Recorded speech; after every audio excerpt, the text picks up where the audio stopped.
નમસ્કાર દર્શક મિત્રો. ભારત અને ચીન એના સંબંધોની જ્યારે જ્યારે વાર્તા આવે, એ પછી 1949 હોય, 1962 હોય, 2003 હોય કે પછી હમણાં તાજેતરમાં અમદાવાદમાં છેલ્લા 2-3 વર્ષ પહેલા શી જિનપિંગ આવી ગયા અને જે ઉમળકો આપણે જોયો, એ જ્યારે જ્યારે ભારત ચીન સંબંધની વાત આવે ત્યારે આપણે રહસ્યમય રીતે કાં તો ચીનને સમજવામાં ભૂલ કરીએ છીએ, કાં તો આપણને સમજવામાં ચીન ભૂલ કરે છે. વાસ્તવિકતા શું છે એ આપણે આજે એનું તારણ કાઢવું છે. અને એ માટે આપણી પાસે એક એવા વિશેષજ્ઞ છે કે જે આ મુદ્દા પર અધિકારપૂર્વક વાત કરી શકે એમ છે. સુધીન્દ્ર કુલકર્ણીજી એ આમ તો અગાઉ પણ આપણા શોમાં આવી ગયા છે, એટલે ગુજરાત સમાચારના દર્શક મિત્રો માટે સુધીન્દ્રજીની કોઈ ઓળખાણ જરૂરી જોતો નથી. અને આમ છતાંય સુધીન્દ્રજી રાજકીય વિચારક છે, પત્રકાર છે, પત્રકારત્વ અને રાજનીતિના જીવ છે. Indian institute of technology Mumbai, જે દેશની આઈઆઈટીમાં પણ સર્વોચ્ચ આઈઆઈટી ગણાય છે, તેના માધ્યમથી તેઓ શ્રી ઉચ્ચ શિક્ષણ પ્રાપ્ત કરી. થોડોક સમય સામ્યવાદી વિચારધારા એમને આકર્ષી ગઈ, પણ 1996માં તેઓ શ્રી ભારતીય જનતા પાર્ટીમાં જોડાયા. અટલજી સાથે કામ કરવાનો અને એ સમયગાળા દરમિયાન ઘણી બધી નીતિ વિષયક નિર્ણયોમાં પોતાનું જ્ઞાન પ્રદાન કરવાનો સુધીન્દ્રજીને મોકો મળ્યો. જે બસ યાત્રા અટલજી લઈને ગયા લાહોર, તેમાં સુધીનજી પણ એક પ્રવાસી હતા. અને એ રીતે દિલ્હી લાહોર બસ સેવાની પહેલી ટ્રીપમાં અટલજીની સાથે પ્રવાસ કરવાનો એક લાવો સુધીન્દ્રજીને પણ મળ્યો. 2008માં લાલકૃષ્ણ અડવાણીજી માટે વ્યૂહરચનાકારની ભૂમિકા ભજવવામાં સુધીનજી અગ્રીમ સ્થાને હતા. 2009માં એમણે ભારતીય જનતા પાર્ટીની નીતિ રીતિઓથી કંટાળીને રાજીનામું આપ્યું. 2012માં પાછા નીતિન ગડકરીજી જ્યારે ભારતીય જનતા પાર્ટીના પ્રમુખ બન્યા ત્યારે એમના સલાહકાર તરીકે ભારતીય જનતા પાર્ટીમાં તેઓશ્રીએ અમૂલ્ય યોગદાન આપ્યું. અને એ બધાથી ઉપર જઈને આપણે કહીએ તો ભારત ચીન સંબંધો કઈ રીતે સુદૃઢ થાય, કઈ રીતે એમાં વધારે સારી સમજદારી ઊભી થાય, એ દિશામાં સુધીન્દ્રજીના પ્રયાસ હંમેશા રહ્યા છે. અને એટલે ચીન વિશેની જાણકારી બાબતમાં હું માનું છું કે ગુજરાત સમાચાર ટેલિવિઝનના દર્શકો સામે સુધીન્દ્રજીથી વધારે જેને અધિકૃત રીતે વાત કરી શકે એવા નિષ્ણાત આપણને મળી શક્યા ના હોત. આજે આપણે ચીનને જાણવાનો થોડો વધુ પ્રયાસ કરવો છે અને પ્રયાસની શરૂઆત કરવી છે. सुधीर जी, आपको हम गुजरात समाचार टेलीविजन के दर्शक मित्रों की ओर से मेरी अंगत हैसियत से आपका स्वागत है इस शो में. हम आपका धन्यवाद करते हैं कि आपने हमारे लिए समय निकाला और आज इस शो में आप हमारे साथ जुड़े हैं. सुधीर जी, मैं समझना चाहूंगा कि चाइनीज कम्युनिस्ट पार्टी के 100 साल पूरे हुए. ये 100 साल की जो इनकी अवधि रही, उसमें इनकी उपलब्धियां काफी है. हो सकता है कुछ भूलें भी हुई होगी, टाइनामेन स्क्वायर जैसी बातें भी हुई. तो ये जो 100 साल की अवधि रही, उसमें चीन की जो ताकत क्या रही, कमजोरियां क्या रही. आज अमेरिका को मात देकर चीन विश्व फलक पे एक बड़ी आर्थिक सत्ता के रूप में उभर आया है. क्या कहना है आपका इस सब चीजों के बारे में? सबसे पहले गुजरात समाचार टीवी के दर्शकों को नमस्कार. और डॉक्टर जयनारायण व्यास जी, आपको धन्यवाद. आपने मुझे इस महत्वपूर्ण विषय पर चर्चा करने के लिए बुलाया, मौका दिया. बहुत बहुत धन्यवाद. मैं शुरुआत इस बात से करता हूं, क्योंकि मैं अहमदाबाद में हूं, गुजरात की पावन धरती पर हूं, तो राष्ट्रपिता महात्मा गांधी, उनके चीन के बारे में क्या विचार थे 1942 में उन्होंने एक चीनी नेता को खत लिखा था और उस खत में लिखते हैं, पहले मैं अंग्रेजी में पढ़ूंगा बाद में हिंदी में बताऊंगा। As a friend of China I long for the day when a free India and a free China will cooperate together in friendship and brotherhood for their own good, for the good of Asia and for the good of the world. ये महात्मा गांधी जी की वाणी है। तो महात्मा गांधी कहते हैं 1942 के एक पत्र में, जो उन्होंने चीनी नेता को लिखा था, मैं चीन का मित्र हूं। मित्र होने के नाते मैं उस दिन का स्वप्न देख रहा हूं जब एक स्वतंत्र भारत और एक स्वतंत्र चीन दोस्ती और भाईचारे के साथ सहयोग करेंगे। सहयोग क्यों करेंगे? तो एक दूसरे के भलाई के लिए सहयोग करेंगे, एशिया के भलाई के लिए सहयोग करेंगे और पूरे समस्त दुनिया की भलाई के लिए करेंगे। तो मुझे याद आता है, और आपने इसका उल्लेख भी किया, 2015 में चीन के राष्ट्रपति शी जिनपिंग भारत आए थे। तो भारत में कहाँ आए? अहमदाबाद आए। और यह एक बहुत ही मशहूर तस्वीर है जो पूरी दुनिया में मशहूर हो गई। इसलिए मशहूर हो गई कि शी जिनपिंग साबरमती आश्रम आए और साबरमती आश्रम में नरेंद्र मोदी और शी जिनपिंग मिलकर गांधी जी की चरखा चलाने का यह जो चित्र है, यह एक ऐतिहासिक चित्र है। चरखा क्या है? चरखा शांति का प्रतीक है, भाईचारे का प्रतीक है, यूनिवर्सल ब्रदरहुड, यूनिवर्सल हार्मनी।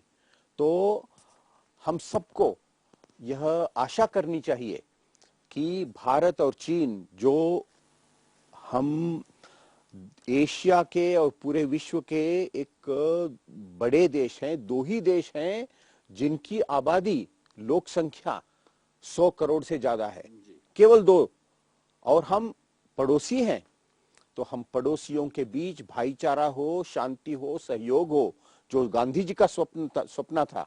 और शी जिनपिंग और नरेंद्र मोदी मिलकर जो चरखा चलाया, ये केवल एक फोटो अपॉर्चुनिटी न रहे और यह वस्तु स्थिति में, रियलिटी में कन्वर्ट हो, इसके लिए हम दोनों मुल्कों के नेता और जनता मिलकर काम करें।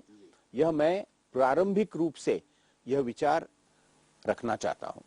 नहीं, आपका विचार सही है, सही दिशा में है, भावना भी अच्छी है, मगर हम इतिहास जो है उसको भी नजरअंदाज नहीं कर सकते। शुरुआत करें हम शिमला करार से, जबकि तिब्बत को एक सार्वभौम संस्थान माना गया, मैकमोहन लाइन के जरिए सीमाएं निर्धारित की गई। उसके बाद चीन तिब्बत पे आक्रमण करता है, तिब्बत को अपनी भूमि मान लेता है। हमने ऐतिहासिक भूल की कि जो चीन ने प्रदेश तिब्बत का अपने कब्जे में ले लिया, उसको तिब्बत को चीन का प्रदेश मान लिया, और उसके बावजूद भी हम पंचशील की बातें करते रहे। पंचशील के बाद 1962 में हमने चीन के हाथ मात खाई, काफी हमारा अनुभव खराब रहा। उसके बाद अटल जी की बात करें तो 2003 में वो जब चीन गए तो उन्होंने भी वहां यही बात दोहराई कि चीन के विरुद्ध की किसी भी प्रवृत्ति, एक तो तिब्बत चीन का अंग है, अभिन्न अंग है, और चीन के विरुद्ध कोई भी प्रवृत्ति तिब्बत के माध्यम से नहीं होनी चाहिए। फिर आगे बढ़ते हैं, फिर शी जिनपिंग यहाँ आए, आपने सही बात कही, बीच में राजीव गांधी भी चीन हो आए, शी जिनपिंग आए, और उन्होंने भी शायद यही भावनाओं का समर्थन किया, दोनों राष्ट्रीय नेताओं ने मिलकर। उसके बाद फिर डोकलाम होता है, उसके बाद गलवा और श्योक की तकलीफें होती है। क्या तकलीफ है? भारत और चीन के संबंध जमते क्यों नहीं है? आपने एक बहुत ही महत्वपूर्ण सवाल पूछा है। दो सवाल हैं। पहला सवाल जो था वह चीनी कम्युनिस्ट पार्टी के 100 साल होने के संदर्भ में। मैं उस सवाल पर बाद में आता हूं, लेकिन आपने तिब्बत पर जो सवाल किया है और उसके बाद जो खटास आया है हमारे दोनों मुल्कों के बीच, जो एक बिटरनेस आया है, जो सस्पिशन आया है, संशय आया है। देखिए, भारत और चीन दोनों एक प्रकार से कॉलोनियल और इंपीरियलिस्ट शक्तियों के शिकार रहे। हम अंग्रेजों के गुलाम रहे और चाइना अलग अलग इंपीरियलिस्ट पावर्स का गुलाम रहा और युद्ध का भी शिकार रहा। 1947 में भारत स्वतंत्र हुआ। 1949 में चीन में क्रांति हुई और वहां कम्युनिस्ट पार्टी की एक हुकूमत आई और पीपल्स रिपब्लिक ऑफ चाइना का उदय हुआ। उसके बाद तिब्बत उन्होंने अपने कब्जे में ले लिया। तो तिब्बत पर उस समय भी बहुत कुछ चर्चा हुआ और आज भी कुछ हद तक वो चर्चा चली आ रही है। लेकिन यह हमें मानना पड़ेगा कि भारत सरकार तब से लेकर आज तक, यानी नेहरू जी से लेकर नरेंद्र मोदी जी तक, भारत सरकार ने औपचारिक तौर से ऑफिशियली तिब्बत को चीन का हिस्सा माना है। 1954 में नेहरू जी ने ये कबूल कर लिया कि तिब्बत चीन का अंग है। 2003 में भारतीय जनता पार्टी के ही, जैसे नरेंद्र मोदी जी हैं, भारतीय जनता पार्टी के उस समय के नेता और प्रधानमंत्री अटल बिहारी वाजपेयी जी चीन गए थे और उस शिष्टमंडल में मैं भी था जब मैं प्राइम मिनिस्टर ऑफिस में काम करता था। तो 2003 में वाजपेयी जी ने यह दोहराया कि तिब्बत ऑटोनोमस रीजन TAR यह पीपल्स रिपब्लिक ऑफ चाइना का एक अभिन्न अंग है। 2014 में नरेंद्र मोदी जी प्रधानमंत्री बने और इन 7 सालों में मोदी जी ने कभी भी इस पर सवाल नहीं उठाया कि तिब्बत चीन का अंग है या नहीं। तो इसका मतलब यह है कि नेहरू जी से लेकर मोदी तक हमने ये मान लिया है कि तिब्बत उनका हिस्सा है। तो मैं समझता हूं कि जहां तक तिब्बत का सवाल है, इट्स अ क्लोज्ड चैप्टर। हम ना तो यूनाइटेड नेशंस में यह सवाल उठा सकते हैं, ना किसी जंग या किसी तरह से तिब्बत को मुक्त कर सकते हैं। यदि मुक्त होना है तो तिब्बत के लोगों को इस पर कुछ करना होगा, वो अलग बात है। मैं डॉक्टर व्यास जी, आपने सबसे जो पहले सवाल पूछा और इस चर्चा की शुरुआत की, मैं उस पर कुछ कहना चाहता हूं कि जुलाई महीने में, इसी जुलाई महीने में चीनी कम्युनिस्ट पार्टी के 100 साल हुए और इस 100 साल का जो प्रवास है, इस प्रवास में चीन ने कुछ भयानक गलतियां की जिसके वो शिकार बने और साथ ही साथ कुछ ऐतिहासिक उपलब्धियां भी हासिल की जो आज सब हम देख रहे हैं। मैं 3 बड़ी गलतियों को यहां उल्लेख करना चाहता हूं। 1949 में चीन वहां कम्युनिस्ट पार्टी की हुकूमत बनी, लेकिन तब चाइना बिल्कुल विश्व से वो आइसोलेटेड था। विश्व के साथ, यानी दुनिया के बहुत सारे देशों के साथ उनके रिश्ते नहीं थे और विशेषता अमेरिका से तो बिल्कुल था नहीं। तो इन 1950s माओ त्से तुंग ने एक ग्रेट लीप फॉरवर्ड का एक अभियान चलाया और इतनी सारी गलतियां हुई कि वहां एक बहुत बड़ा फैमिन आया और लाखों लोग मारे गए भूख से। उसके बाद 1966 टू 1976, 10 साल तक वहां कल्चरल रेवोल्यूशन के नाम से एक बहुत लंबा और भयानक अराजकता मची। यानी हम इसको सोच भी नहीं सकते हैं कि कम्युनिस्ट पार्टी में ही कम्युनिस्ट पार्टी के लोगों ने कम्युनिस्ट पार्टी के नेताओं को और वर्कर को मारा, टारगेट किया। तो 76 के बाद 76 में माओ से तुंग का युग का समाप्त हुआ और वहां एक नए नेता उभर कर आए, डेंग शियाओपिंग। तो डेंग शियाओपिंग जो थे वो बहुत प्रैग्मेटिक लीडर थे, वो डॉगमेटिक नहीं थे माओ जैसे। तो उन्होंने बिल्कुल चीन की नीति को बदल दिया और रिफॉर्म्स एंड ओपनिंग अप, वहां प्राइवेट सेक्टर को उन्होंने आगे बढ़ावा दिया और 78 से आज तक यह नीति वहां से चली आ रही है। और इसके बाद चाइना में जो एक ग्रोथ हुआ है, विकास हुआ है तेजी से, वह तो नेत्र दीपक है। मैं कुछ उदाहरण देना चाहता हूं डॉक्टर व्यास जी।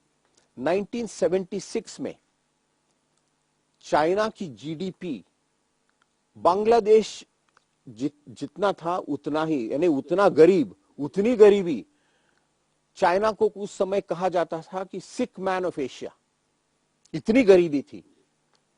आज जैसे आपने उल्लेख किया, वो तो अमेरिका को चैलेंज कर रहे हैं। उनकी जीडीपी हुई है $15 ट्रिलियन, भारत की है $3 ट्रिलियन जीडीपी, चाइना की 15 ट्रिलियन, और अगले 7-8 वर्षों में वो अमेरिका को भी पीछे छोड़कर दुनिया का सबसे महान आर्थिक दृष्टि से अर्थव्यवस्था बन जाएगी।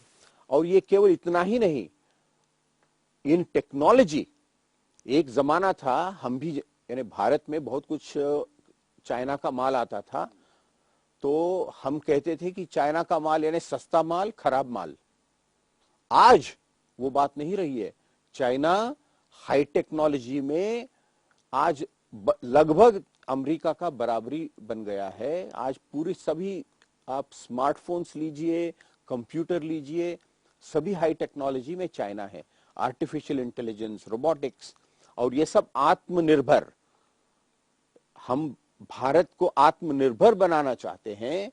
हमें यह देखना होगा कि चाइना ने आत्मनिर्भरता की दृष्टि में बहुत आगे गया है।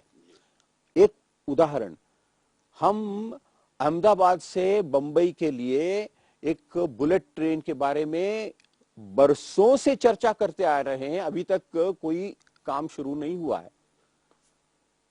बुलेट ट्रेन यानी वो ट्रेन जिसका स्पीड होता है 250 किलोमीटर से ज्यादा पर आवर से ज्यादा। सबसे पहले जापान में शुरू हुआ और बाद में यूरोप के देशों में शुरू हुआ। चाइना में सबसे पहला बुलेट ट्रेन 2007 में 2007 में शुरू हुआ, लेकिन 2007 से आज तक केवल 14 सालों में वहां 38,000 किलोमीटर्स का बुलेट ट्रेन का जाल। और इतना ही नहीं, आज वो एक इतना तेज बुलेट ट्रेन के तैयारी में है जिसका स्पीड है 600 kilometre per hour. 600 kilometre per hour. ये सब आत्मनिर्भर। स्पेस रिसर्च में वो अब नासा के बराबर हो गए हैं। अभी उनका मंगलयान, अभी मंगल ग्रह पर उनका अंतरिक्ष यान आज चल रहा है। तो हमें देखना चाहिए। उससे मैं व्यास जी, इससे भी बढ़कर एक बहुत ही महत्वपूर्ण साधना, उनकी जो यशोगाथा है, इसके बारे में कहना चाहता हूं। हम बरसों से, इंदिरा गांधी के जमाने से हम कहते आ रहे हैं, गरीबी हटाओ, गरीबी हटाओ। बहुत बड़ा नारा था। आज भी हिंदुस्तान में गरीबी है। गरीबी कम हुई है लेकिन फिर भी गरीबी है। शी जिनपिंग ने जुलाई महीने में ऐलान किया कि आज पूरे चाइना से पॉवर्टी पूरी तरह से 100% हट गई है। हम पॉवर्टी मुक्त हुए हैं, गरीबी से मुक्त हुए हैं। यानी 40 सालों में उन्होंने 80 करोड़ गरीब जनता को गरीबी रेखा से ऊपर उठाया। ये कोई छोटी मोटी साधना नहीं है। आप आज जो भी चाइना जाएगा, वहां आपको झोपड़पट्टी नहीं दिखेंगे। यानी सबकी जो यानी स्टैंडर्ड ऑफ लिविंग काफी अच्छी हुई है। अब तो वो और एक कदम आगे बढ़ा रहे हैं, कॉमन प्रॉस्पेरिटी। यानी प्रॉस्पेरिटी जो है वो सबके लिए आ जाए, सबके लिए समान हो जाए, इस दिशा में चल रहे हैं। यानी मेरा कहना यह है कि उनकी कुछ गलतियां भी हुई है, आज भी वहां डेमोक्रेसी नहीं है, ये उनकी सबसे बड़ी एक कमजोरी है। लेकिन साथ साथ चाइना बहुत कुछ आगे गया है और इनसे हमें भारत के लोगों को, भारत के पॉलिटिकल लीडर्स को काफी कुछ सीखना है। नहीं, सही बात है सुधीन जी आपकी कि हमें जहां भी कुछ अच्छा हो रहा है वहां से सीखना है। वो तो मूलतः हम देखें तो हमारा सूत्र है, आनो भद्रा क्रतो यंतु विश्वतः। हर दिशा से हमारे मन में और दिमाग में सही विचार आए। मगर ये सब होने के बावजूद भी आपने बिल्कुल सही कहा, भारत और चीन मिलकर दुनिया की 1/3 पॉपुलेशन वहां है। एक जमाना था 1 AD से 1620 AD तक भारत और चाइना मिलके दुनिया का 50% से ज्यादा GDP पैदा करते थे। 79 में हमारा GDP से चाइना का GDP कम था।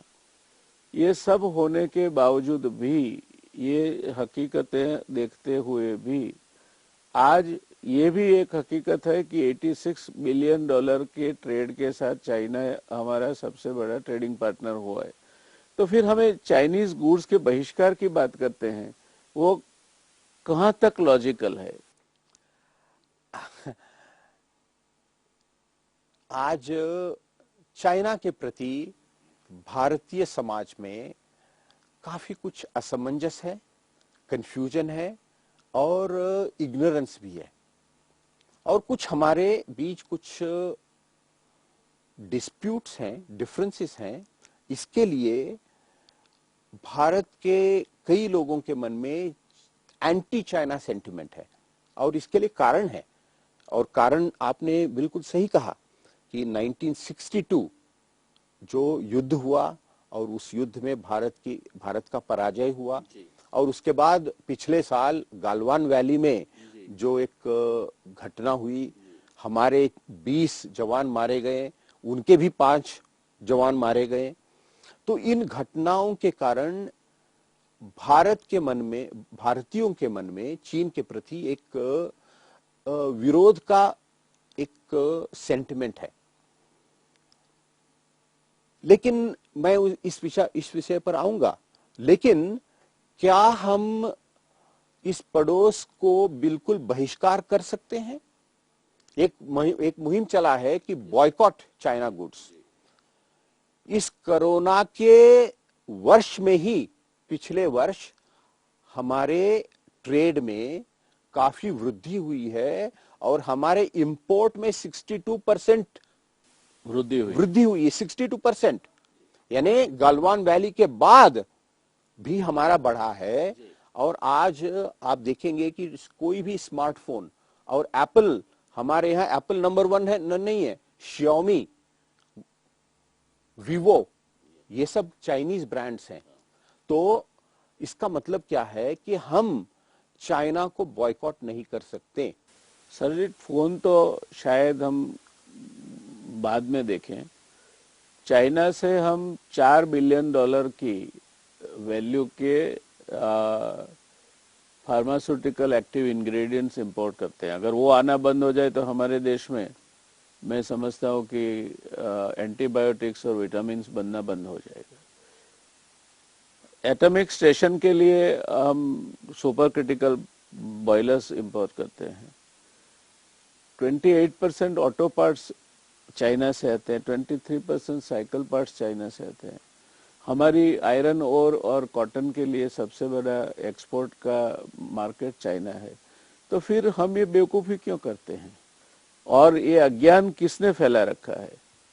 हम ये मुद्दों पे सुधीन जी से जरूर जो भी समस्या का समाधान ढूंढेंगे, मगर उसके पहले हमें रुकना पड़ेगा एक छोटे से ब्रेक के बाद आप सबका फिर से ये रसप्रद चर्चा में स्वागत है। सुधीन जी से हम पूछ रहे थे कि इतनी सारी चीजें ऐसी है जो जिसके बिना भारत की अर्थव्यवस्था बिल्कुल ढह सकती है, उसके बावजूद भी हमारे मन में एक भ्रम है कि हम पतंग की डोरी नहीं ले, दिवाली में कुछ दिए न ले, कुछ कलर न ले और हमने चाइना का बहिष्कार कर दिया है। ये मूर्खता की वजह क्या है? इसमें कुछ हद तक मूर्खता है और कुछ हद तक अज्ञान है।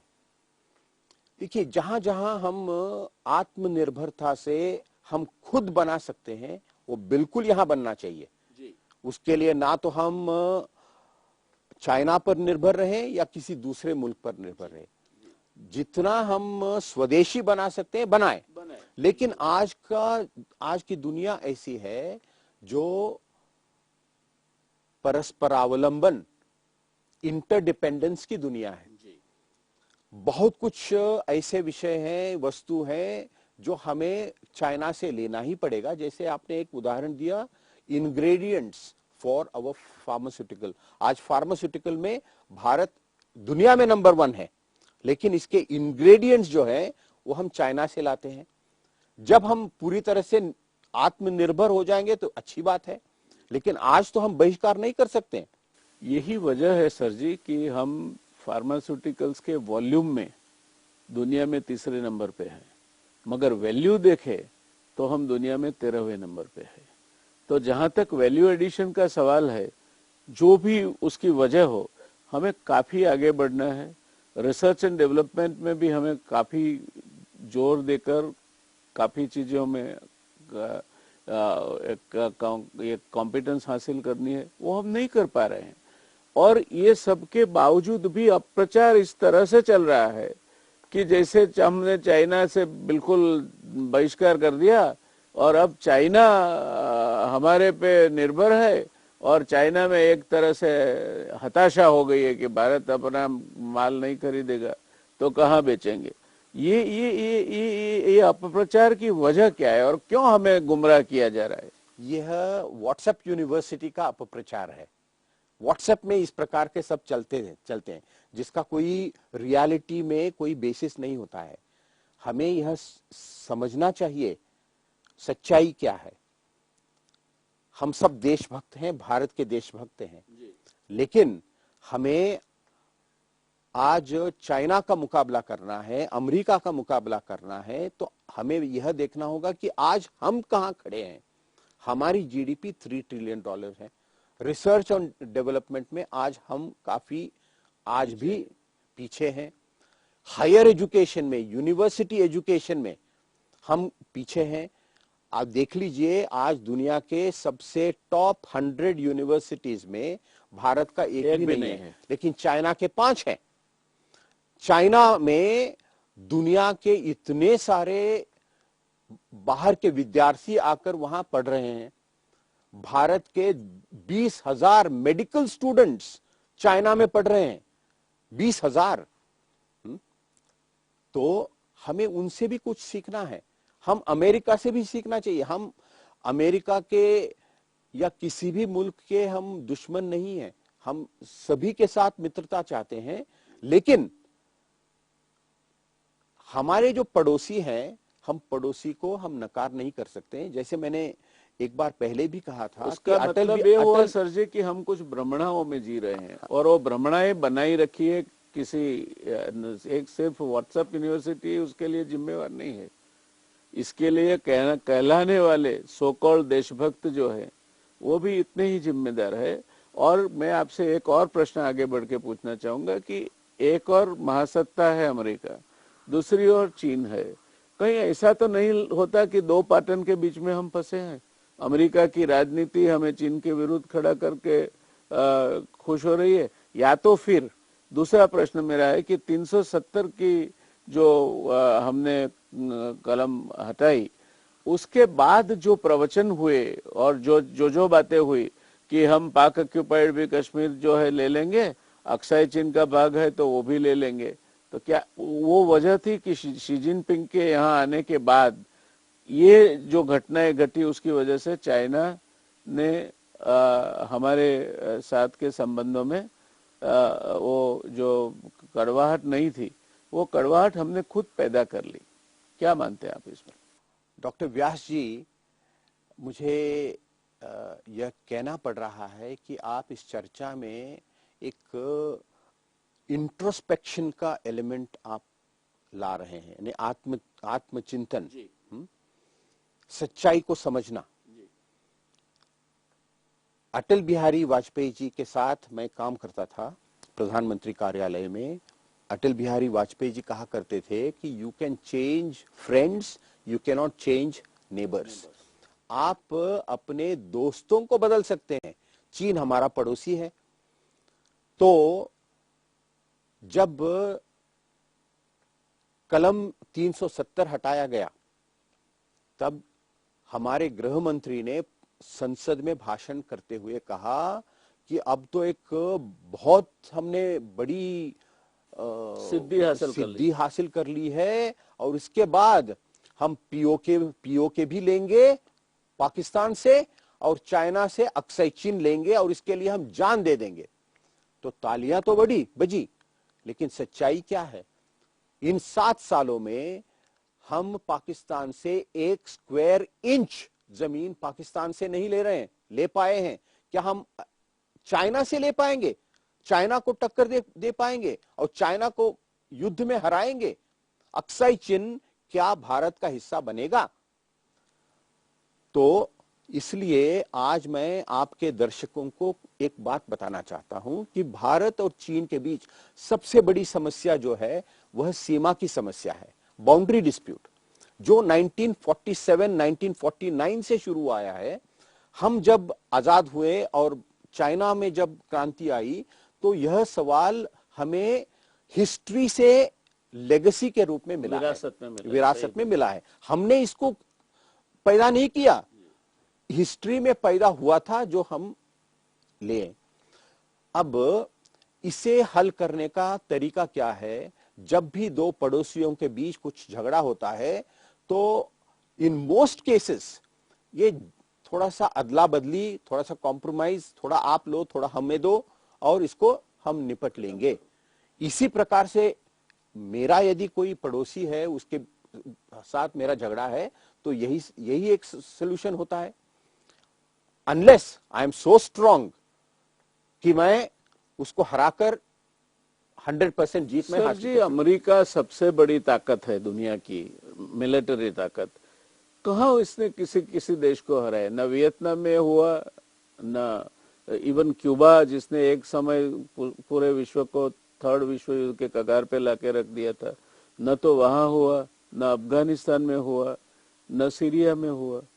तो अगर अमेरिका ऑक्यूपेशनल आर्मी से इतनी बड़ी ताकत होने के बावजूद भी भीगी बिल्ली की तरह अफगानिस्तान से निकल जाता है, वियतनाम से निकल जाते हैं, क्यूबा के साथ हाथ मिलाते हैं, तो आज के विश्व में क्या आप ये सोच सकते हैं कि हम किसी से, और वो भी हमारे दोनों नेबर एटॉमिक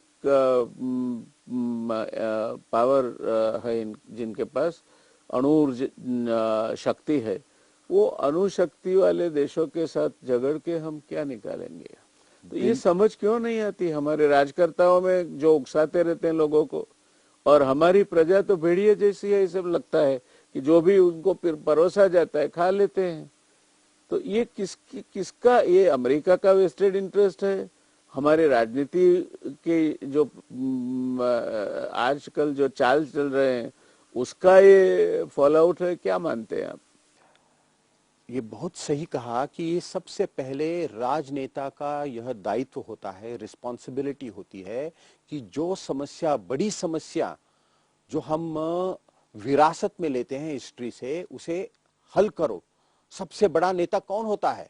सबसे बड़ा नेता वह होता है जो सबसे बड़ी समस्या को हल करता है। जी हाँ, उसका इतिहास में नाम होता है कि इसने इतनी जटिल समस्या को भी हल कर दिया। तो हमारे सामने सबसे जटिल समस्या क्या है चाइना के बारे में? वो सीमा प्रश्न को हमें हल करना है। तो हम 1962 से थोड़ा सा पीछे मुड़कर जाएं तो हम देखते हैं कि एक कॉम्प्रोमाइज सॉल्यूशन हम दोनों मुल्कों के बीच आया था। वो कॉम्प्रोमाइज सॉल्यूशन क्या था कि यह जो एक 3300 किलोमीटर की लाइन ऑफ कंट्रोल है, उसको एक्चुअल बॉर्डर मान लिया जाए। नहीं, उसमें स्वैपिंग यानी एक्सचेंज, अदला बदली यानी चीन ने हमारे सामने एक प्रस्ताव रखा। उस समय के चीन के प्रधानमंत्री यहां आए थे और उन्होंने नेहरू जी के सामने और अन्य नेताओं के सामने कहा कि जो अरुणाचल प्रदेश हमारे पूर्व में है, वो भी एक विवादास्पद विषय है, आप अरुणाचल प्रदेश को आप ले रखो और मैकमोहन लाइन जो है हम उसको मान्यता दे देंगे, और पश्चिम में अक्साई चिन वो हमारे कंट्रोल में आज भी है और हम ले लेंगे। तो इस प्रकार से अक्साई चिन चाइना रखेगा, अरुणाचल प्रदेश हम रखेंगे, इस प्रकार से कॉम्प्रोमाइज करके इस विवाद को हम हल कर लेंगे जी।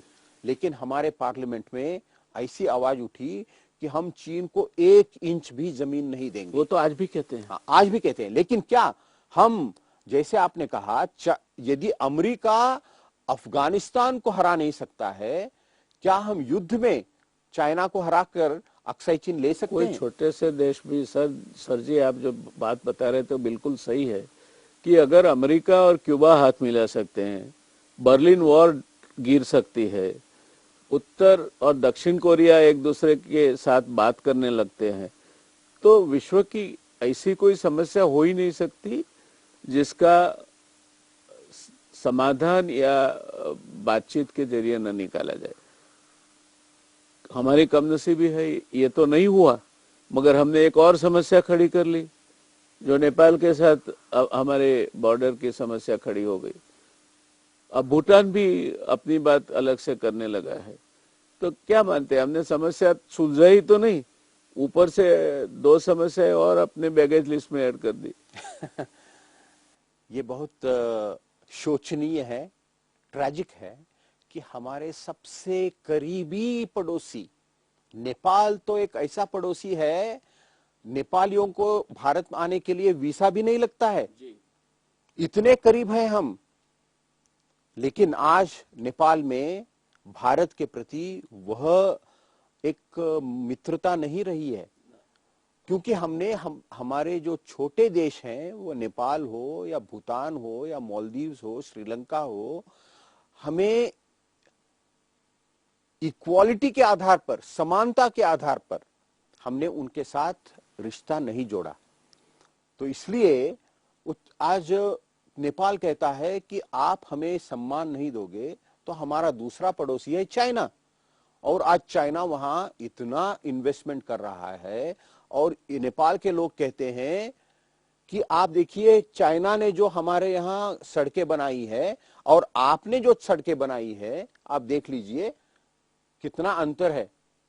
मैं कुछ दिन पहले हमारे भारत के राजदूत जो नेपाल में रहे हैं, उनके मुंह से मैंने सुना कि एक हम वहां रोड बना रहे हैं, 15 साल से बना रहे हैं और 4-5 बार शिलान्यास हुआ, अभी भी वहां रोड बना ही नहीं। तो इससे क्या नेपाल के लोगों की दिल हम जीत सकते हैं? वो बात भी है। और क्या आप मानते हैं कि मदेशियों की जो पूरा प्रश्न खड़ा हुआ, उस समय भारत ने जो अपनी बॉर्डर क्लोज करके नेपाल में पेट्रोल से लेकर जो भी सामान्य जन जरूरियात की चीजें हैं, उसकी एक तरह से शॉर्टेज खड़ी हो गई, मुश्किल हो गई। That open the floodgates for China to walk in. Very true. अब तो चाइना वहां बुलेट ट्रेन ला रहा है, हिमालय से हिमालय के थ्रू वो नेपाल में वो बुलेट ट्रेन लाएगा। उसके बाद तो आज जो नेपाल भारत के ऊपर निर्भर है, वह निर्भरता भी नहीं रहेगी। तो हमें दूरदृष्टि से हमें इन सब चीजों को देखना चाहिए। कौन देखेगा? हमारे नेता, हमारे प्रधानमंत्री। केवल घोषणाओं से बात नहीं बनती है।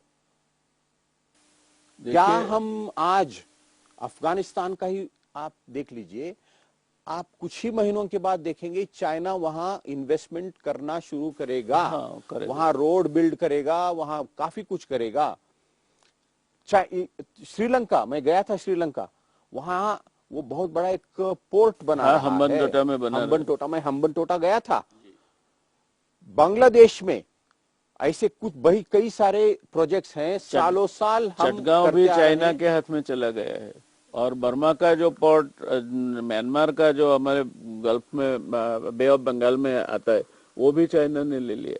तो एक तरह से आप देखो सर जी, तो मलाक्का स्ट्रेट से शुरू करके आप बर्मीज पोर्ट देखो, यानी म्यांमार पोर्ट देखो, चटगांव देखो, हम्बनटोटा देखो, फिर गदर देखो, तो हम चारों ओर से दरियाई मार्गों से तो गिर चुके हैं। और इसके बावजूद हम सोच रहे थे कि शाबौर हमारे लिए एक बहुत बड़ी उपलब्धि होगी, वहां से भी हम निकल गए हैं। तो कहाँ जा रहे हैं हम? यह बहुत एक अहम सवाल है कि विदेश नीति भारत को क्या मजबूत बना रही है या कमजोर बना रही है। क्यों हम America is trying to put its gun on our shoulders to Yes. Shoot at China. Very good, very क्या गुड। हमारे हित में है? ये हमारे हित में नहीं है। और ये भी सवाल हमें पूछना चाहिए स्वयं को कि क्यों इंफ्रास्ट्रक्चर डेवलपमेंट में और अन्य क्षेत्रों में चाइना इतनी तेजी से क्यों जा रहा है और हम क्यों पीछे हैं। इसका मैं एक उदाहरण देना चाहता हूं। मैं गुजरात में हूं। देखिए, चाइना के इन कम्युनिस्ट पार्टी का जो फंक्शनिंग है आप देखेंगे तो चाइना के सभी प्रोविंसेस में वो ऐसे लीडर को बिठाते हैं, secretary of the communist party, जिसने अपनी ट्रैक रिकॉर्ड से दिखा दिया है कि उसने कुछ काम किया है, उपलब्धियां हैं, तब उसको प्रमोट किया जाता है, कोई नई जिम्मेदारी दी जाती है। और जिसका काम नहीं है, जो कुछ नहीं किया है, उसको कभी भी नहीं। तो चाइना में ये चमत्कार नहीं होता जी। मैं यहां गुजरात आया हूं, कोई मुख्यमंत्री है, उसको एक दिन निकाल देना और किसी को बिठा देना जिसका कोई ट्रैक रिकॉर्ड नहीं है। क्या इससे भारत मजबूत होगा? यह सवाल हमें खुद को पूछना चाहिए। क्यों आज हमारी राजनीति ऐसी हुई है जहां it is not performance that is the basis of promotion and empowerment. ये बहुत मैं चाहता हूं, मैं किसी पार्टी के, इस पार्टी के या उस पार्टी के समर्थन में नहीं कर रहा हूं। भारत को यदि मजबूत बनाना है तो हमारे हर क्षेत्र में, हर स्तर पर अच्छे लोग होने चाहिए, समर्थ लोग होने चाहिए, अनुभवी लोग होने चाहिए, जिन्होंने कुछ कर दिखाया है। जी। દર્શક મિત્રો, એલ્વિન ટોફલર આ સદીનો મોટામાં મોટો વિચારક છે. એણે હવે પછીનું વિશ્વ કોનું હશે એ વિશે બહુ સરસ વાત કહી છે. એણે કહ્યું છે કે knowledge will be the power. જે સુધીનજીએ વાત કરી કે પહેલી 100 યુનિવર્સિટીમાં આપણું દસાડા દફતરમાં નામ નથી, 152મા નંબરે આઈઆઈટી મુંબઈ આવે છે. ત્યાર પછી એણે કહ્યું છે કે every field will be invaded by technology. દરેક ક્ષેત્રમાં ટેકનોલોજી ઘૂસી જશે. ત્રીજો મુદ્દો એણે કહ્યો કે જે લોકો ટેકનોલોજીને સ્વીકારશે તે લોકો આગળ વધશે, અને જે લોકો નહીં સ્વીકારે એ ડાયનોસરની માફક અદ્રશ્ય થઈ જશે. ત્યાર પછીનો મુદ્દો એણે એ કહ્યો કે ટેકનોલોજી બદલાવની ગતિ એટલી તેજ હશે કે તમે રાત્રે સૂઈ જશો અને સવારે તમારી જાતને અપડેટ નહીં કરો, તમે તમારી જાતને જે તાત્કાલિક માહિતી છે એનાથી ફરી પાછા એને જોડશો નહીં તો તમે આઉટડેટેડ થઈ જશો. અને પાંચમો મુદ્દો એણે એ કહ્યો કે માણસ પોતાના શરીર પર અથવા આંખના કીકી પર એટલી બધી માહિતી લઈને ફરતો હશે કે એને ખાલી પોતાને બાયને એમ ટચ કરવાની અથવા તો હાથને ટપકારવાની જરૂર છે અને દરેક માહિતી એના સામે આવી જશે. આ જ્ઞાનના યુગમાં આપણે જઈ રહ્યા છીએ. અમેરિકા અને રશિયા અને બીજા દેશો, મે બી ચાઇના ઓલ્સો, એ લોકો, આપણે એક ફ્રિગેટ બનાવીએ છીએ, એને 3.5 વર્ષ લાગે છે. ચાઇના 3.5 મહિનામાં બનાવે છે. હમણાં એક વિડીયો આવ્યો છે, 10 માળનું, દરેક માળ પર 4 ફ્લેટ હોય એવું મકાન ચીન 24 કલાકમાં બનાવી શકે છે. આ ગતિ સાથે આપણે ચાલવાનું છે. તો આપણે આ ઉર્ધ્વ ગતિના બદલે અધોગતિ તરફ જઈ રહ્યા છે. શિક્ષણનું સ્તર ખાડામાં જઈ રહ્યું છે. માહિતી આપણે વોટ્સએપ યુનિવર્સિટી ઉપર આધારિત થઈ રહ્યા છે. દુનિયા કઈ દિશામાં ચાલે છે એની આપણે ચિંતા નથી કરતા. આ બધી પરિસ્થિતિ આપણી જો રહેશે તો ભારત માત્ર વસ્તી વધારો છે એનો બોજ બની જશે અને આપણે દુનિયાનો સૌથી વધારેમાં વધારે યુવા દેશ છે. આપણી સરેરાશ વય 30 વર્ષ છે. 70% વસ્તી 35 વર્ષથી નીચેની છે. ત્યારે આપણે જ્ઞાનને ક્યારે સ્વીકારીશું? આજે ચીન જે કંઈ છે, અમેરિકા જે કંઈ છે, રશિયા જે કંઈ છે, 28,000 કિલોમીટર પ્રતિ કલાકે એના મિસાઇલ ટ્રાવેલ કરી શકે છે. હમણાં તમે ઇઝરાયલ પર જોયું હોય તો જે હુમલો થયો, હમાસે હુમલો કર્યો, હજારો એના ઉપર રોકેટ છોડવામાં આવ્યો, પણ એની સુપર કમ્પ્યુટર પાવર આયરન લેડીએ આકાશમાં જ તોડી પાડી. ઇઝરાયલ પર પડ્યું નહીં કોઈ એનો રોકેટ. આ દિશામાં દુનિયા જઈ રહી છે.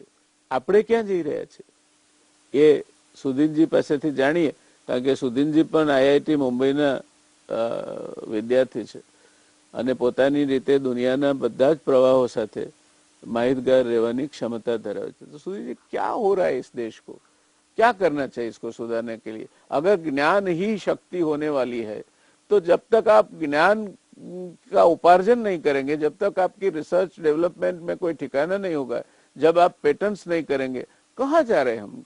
सही बात है. ज्ञान एक ऐसी शक्ति है जो धन शक्ति से भी ज्यादा है, महत्वपूर्ण है. और हमें ज्ञान के प्रवाह में आगे रहना है.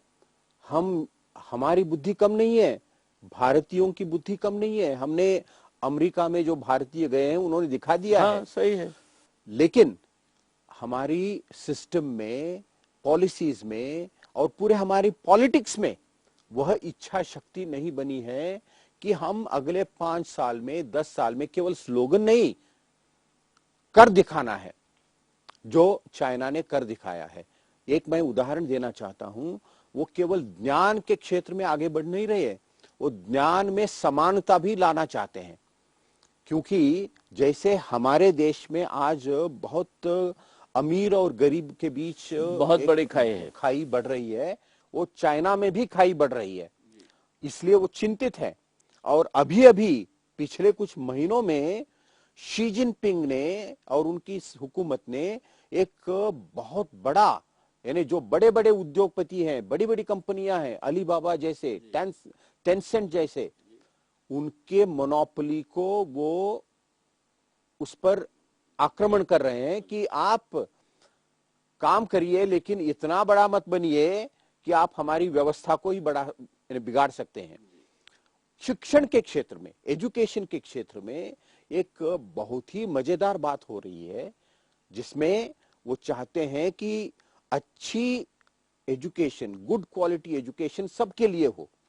तो उन्होंने क्या किया, अभी जो डिजिटल प्लेटफॉर्म के जरिए प्राइवेट एजुकेशन कंपनीज जो चला रहे थे और बड़ी बड़ी फीस लेकर, जिनमें केवल अमीर के बच्चे वो कर रहे थे, तो उन्होंने ये सभी प्राइवेट एजुकेशन कंपनियों को कहा कि आप नॉन प्रॉफिट कंपनियां होंगे, फॉर प्रॉफिट कोई नहीं करेगा, ताकि जो गरीब हो या अमीर सबके बच्चों को एक सरिता शिक्षण. हमारे यहाँ देखिए बैजू जैसा एक कंपनी में, एक उदाहरण देता हूं, जो ऑनलाइन ट्यूशन क्लास देता है, आज उसकी मार्केट वैल्यू 1,20,000 करोड़ हुई है, जो भारत की स्कूल एजुकेशन की दुगना है. तो क्या कितने लोग इस प्रकार के, केवल अमीर के बच्चे जाएंगे, गरीब कहां रहेगा? तो इसलिए मैं बहुत आग्रह पूर्वक आपके इस प्रोग्राम में कहना चाहता हूं कि हमें भी भारत में समानता की दृष्टि से, समानता की दिशा में हमें कदम बढ़ाना पड़ेगा. नहीं तो ये अमीर और गरीब की जो खाई है, ये हमें खा जाएगा. सही बात है आपकी. दर्शक मित्रों, આપણા દેશમાં 1% લોકો પાસે 58% સંપત્તિ છે. 10% લોકો પાસે 90% સંપત્તિ છે. ગયા જે 2020 નો જે પહેલો ક્વાર્ટર હતો એમાં જયારે આપણો જીડીપી -24% થઈ રહ્યો હતો ત્યારે મુકેશ અંબાણી દર કલાકે 100 કરોડ કમાતા હતા. આ અસમાનતા અને પછી શિક્ષણની અસમાનતા એ બે ભેગી કરો તો આ દેશમાં 90% લોકો માટે કોઈ ક્ષમતા ઉભી કરવા માટેની શક્તિ રહેતી નથી ને કોઈ દેશની તમે 90% જનતાને બાજુ પર મૂકી दो ने પછી કહો કે અમે દુનિયામાં પહેલા આવીએ તો એ શક્ય નથી. एक बात से हम आप ये चर्चा काफी रोचक हो रही है. मैं चाहूंगा कि समय की मर्यादा हमें परेशान न करे, मगर समय समय है, अपना काम करता है. तो एक छोटी सी बात मैं आपसे पूछना चाहूंगा कि भारत को आगे चल के हम विश्व गुरु बनने की बात करते हैं, तो विश्व गुरु बनने से हम कितने दूर हैं और क्या करना चाहिए? देखिए, भारत में विश्व गुरु बनने की क्षमता है. यह एक सेल्फ कॉन्फिडेंस हमारे यहाँ होना चाहिए जी, क्योंकि हमारी संस्कृति, हमारी सभ्यता, हमारी आध्यात्मिक शक्ति ये इतनी पावरफुल है, दुनिया आश्चर्यचकित है. और मैं कई बार, आज तक मैं 15 बार चाइना गया हूं और चाइना के लोगों में भारत के प्रति आदर है. और आदर क्यों है, इसका एक बहुत बड़ा कारण है कि वो समझते हैं भारत एक ऐसा महान देश है जहां बुद्ध पैदा हुआ और बुद्धिज्म भारत के जरिए चाइना को मिला. तो चाइना में एक आदर का भाव है, कृतज्ञता का भाव है. ये केवल आम लोगों में नहीं, शीर्ष में बैठे हुए जो नेता है उनके मन में भी है. तो इसलिए मैं समझता हूं कि भारत और चीन के बीच मित्रता हो सकती है. जो समस्याएं हैं उन समस्याओं को समानता के आधार पर, कभी भी हमें चीन के सामने झुकना नहीं चाहिए, because we are also a self confident and a proud nation. हमें झुकना नहीं चाहिए, लेकिन भारत और चीन के मित्रता के लिए, सहयोग के लिए, एक नया अध्याय शुरू करने के लिए हमें काम करना होगा. और यदि ऐसा हुआ तो मैं एक भविष्यवाणी करना चाहता हूं कि अगला जो विश्व बनने वाला है, विश्व व्यवस्था बनने वाली है, उसमें अमेरिका और चीन महासत्ता नहीं होंगे. जो सबसे बड़ी शक्तियां होंगी वो भारत और चीन, अमेरिका नहीं, भारत और चीन. और भारत और चीन मिलकर हमें एक ऐसा नई दुनिया खड़ी करनी है जो, जैसे मैंने शुरुआत में ही कहा, महात्मा गांधी जी का सपना, for the good of mutual good, for the good of Asia and for the good of the world. हम दोनों देशों को मिलकर काम करना है. एक ऐसी व्यवस्था जिसमें सबके लिए समानता हो, सबके लिए न्याय हो, शांति हो. દર્શક મિત્રો, સુધીનજીએ જે વાત કહી એમાં ઘણું તથ્ય છે. આપણા ત્યાં તો ટોચના નેતાઓને કોઈ સલાહ આપે એ ગમતું નથી હોતું, પણ અમેરિકામાં બીજા વિશ્વયુદ્ધ પછી ડેવલપમેન્ટ કાઉન્સિલ કરીને એક સંસ્થા બની છે જે અમેરિકાના પ્રેસિડેન્ટને સલાહ આપે છે. 21મી સદી જ્યારે બેસવાની હતી ત્યારે એણે જે રિપોર્ટ તૈયાર કર્યો એમાં લખ્યું હતું કે 21st century would belong to Asia. 21મી સદી એશિયાની હશે. And in Asia India and China would occupy the centre stage. Bharat અને ચીન એ મધ્ય સ્ટેજ પર હશે. પણ તો પછી વાંકું ક્યાં પડ્યું? પછી એમને તો અમેરિકાની સુપ્રીમસી માટે સલાહ આપવાની હોય ને પ્રમુખને, એટલે એમણે કહ્યું કે it should be in the interest of United States to make them confront rather than collaborate. આ બે લડતા રહે તો જ આ બે બિલાડી લડે તો ત્રીજા વાંદરાને રોટલો ખાવા મળે. એટલે અમેરિકાએ આ બેને લડતા રાખવા, અને જો એવું ન થાય તો જાપાનની આગેવાની હેઠળ જાપાન, મલેશિયા, સિંગાપોરની એક નવી એક્સિસ ઊભી કરી અને એને આ બે દેશોના સામે ધરી દેવી.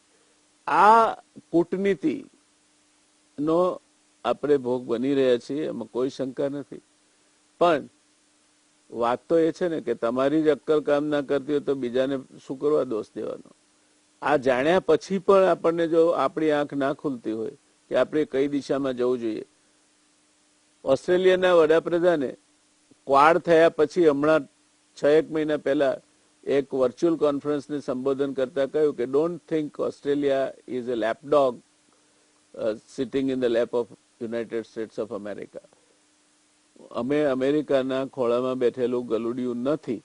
અમારે પણ અમારા રાષ્ટ્રીય હિતો છે, કારણ કે ઓસ્ટ્રેલિયા અને ન્યુઝીલેન્ડ બે એમની મિલ્ક પ્રોડક્ટ્સથી માંડીને ઘણું બધું ચીનને વેચે છે, અને એ અમે અમારા હિતોને જાળવીને કામ કરીશું. આને જ વિદેશ નીતિ કહે છે. દોસ્તો, વિદેશ નીતિ આખરે છે શું?